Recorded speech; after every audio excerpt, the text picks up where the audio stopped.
Hello guys, ഞങ്ങളുടെ വീട്ടിൽ വൈകുന്നേരത്തെ ഒരു കാഴ്ചയാണ്. വൈകുന്നേരം എന്ന് പറഞ്ഞാൽ സൺഡേ വൈകുന്നേരമാണ് കേട്ടോ.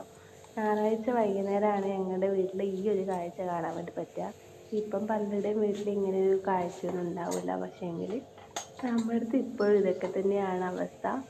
എന്താണെന്ന് വെച്ചാൽ ഈ ചൂട് പെട്ടി, ഇസ്തിരിപ്പെട്ടി എന്ന് പറയുന്നത് ഇതിനെങ്കിൽ ചിലക്ക് കരിയൊക്കെ ഇട്ട് കത്തിച്ച് കനലാക്കി ഈ ഇസ്തിരിപ്പെട്ടിയിലൊക്കെ ഇട്ടിട്ട് തേക്കുന്നത്. അത് എല്ലാ ഞായറാഴ്ചയാണ് ഞങ്ങളുടെ വീട്ടിൽ ഇങ്ങനെ ഇസ്തിരി ഇടാറ്.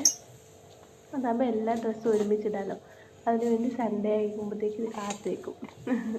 എന്നിട്ട് എല്ലാം ഒരുമിച്ചിടാറാണ് കേട്ടോ പതിവ്. ഇതിപ്പോൾ എൻ്റെ അമ്മയാണ് ഇട്ടുകൊണ്ടിരിക്കുന്നത്. ഇപ്പം അമ്മ പറഞ്ഞു അമ്മ മുണ്ടിട്ട് തരാം, ബാക്കിയുള്ളതൊക്കെ നീ ഇട്ടോന്ന് പറഞ്ഞു.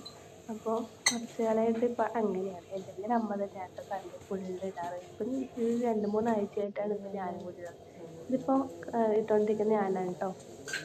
ഞാനിടാന്ന് വെച്ചാൽ എനിക്ക് അത്ര വലിയ പരിചയമൊന്നുമില്ല. അമ്മ ഷർട്ട് വിരിച്ച് തരും, അപ്പം ഞാൻ ഇടും. ഇപ്പം പഠിച്ചു കേട്ടോ, ഇപ്പം ഇടാനൊക്കെ പഠിച്ചു.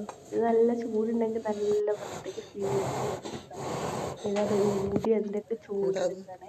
ഇപ്പൊ വെളുത്തുള്ളി തൊലി കണ്ടുകൊണ്ടിരിക്കുന്നത് വെളുത്തുള്ളി തൊലിയുള്ളത് ഫോട്ടോ എടുക്കാനാ? ലാസ്റ്റ് എന്തിന്റെ കണ്ടുകൊണ്ടിരിക്കുകയാണെങ്കിൽ ഭ്രാന്താടാ അത്? നിങ്ങൾക്ക് മനസ്സിലാവും എന്തിനാണ് ഈ വെളുത്തുള്ളി ഇങ്ങനത്തെ അതെന്തൊരു ഭ്രാന്താടാ? ഇനിയിപ്പോ ഞങ്ങൾക്ക് സന്ധ്യ കൊണ്ടുപോയാണ്. ഇപ്പൊ തൊഴിലാണെന്നുള്ളത് ഞങ്ങൾക്ക് ഇത് സന്ധ്യക്ക് കഴിക്കാൻ വേണ്ടിട്ട് ചക്ക ഉണ്ടായിരുന്നേ. ചക്ക എന്ന് വെച്ചാൽ മൂക്കാത്തതായിരുന്നു കേട്ടോ. അതുകൊണ്ട് സന്ധ്യ ആകുമ്പം കഴിക്കാൻ വേണ്ടിട്ട് ചക്കയായിരുന്നു.